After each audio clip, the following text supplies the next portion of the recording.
Nakakalimutan yung mga memories natin. Na espesyal yun sa'yo. Dahil espesyal yun sa akin, Yana.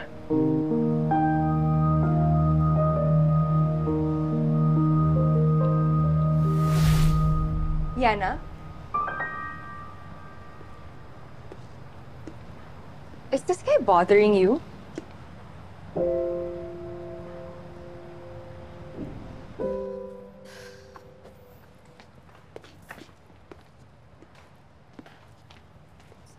Sir Hector, salamat po sa tulong niyo, ah. Don't thank me.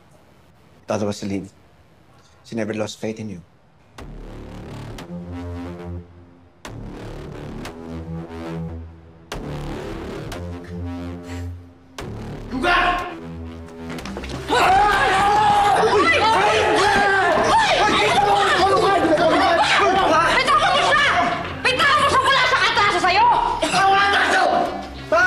Ikaw yung kumalikot sa lahat ng kaya nagkasunog. Ikaw yung pumatay kay Onchak! Dapat ako sisihin mo. Kaya mo kasi net up! Ha?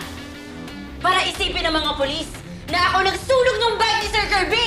Kinuha mo pa yung blowtorch ko, ha? Ang kapal ng mukha mo. Ang kapal ng mukha mo. Ano nakakatawa? Alam mo, ikaw yung dapat si makulong. Ikaw yung dapat mabulok sa kulungan. Bakit? Ginantihan mo?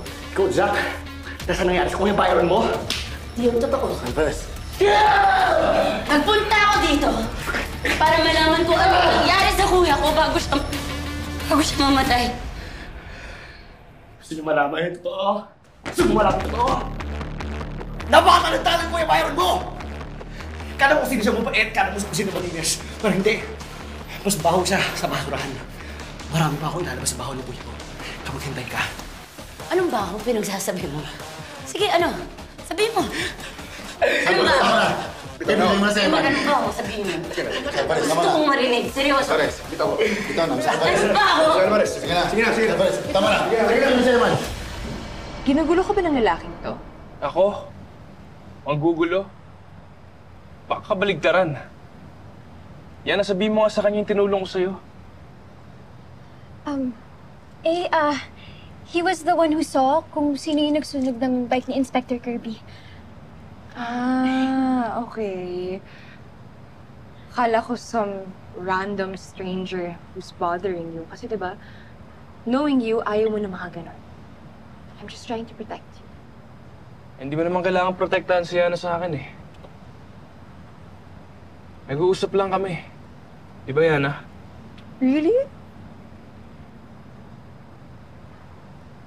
Care to share what you guys are talking about? Reward money. Yeah, Reward money. speaking of, okay na ba to? Is this enough? Ano yan? Salamat na lang. Hindi ko kayo tinulungan para sa pera. Sinabi ko lang yung mga nalalaman ko. Hindi katulad ng iba dyan. Mahilig magpanggap. Hindi kaya magpakatotoo.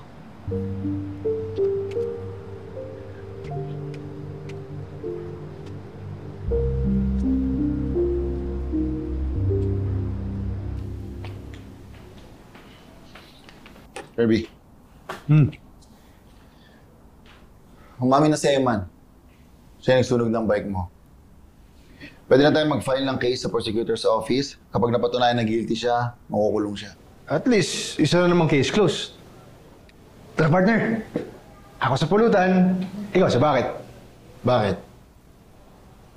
Bakit? Birthday mo ba? Hindi pa tayo pwede mag-celebrate. Umamin lang si Eman na siya nagsunog ng bike mo. Pero hindi sa pagpatay kay Zach. Dinidiin niya si Sugar kasi dinidiin din siya ni Sugar. Eh, di tuloy na lang natin yung pag-surveillance kay Sugar. Alam na natin kung anong motibo ni Sugar kay Zach. Pero hindi pa natin hawak yung malakas na ebidensya laban sa kanya. At kung may kinalaman siya sa mga fire accelerants na nakita sa crime scene.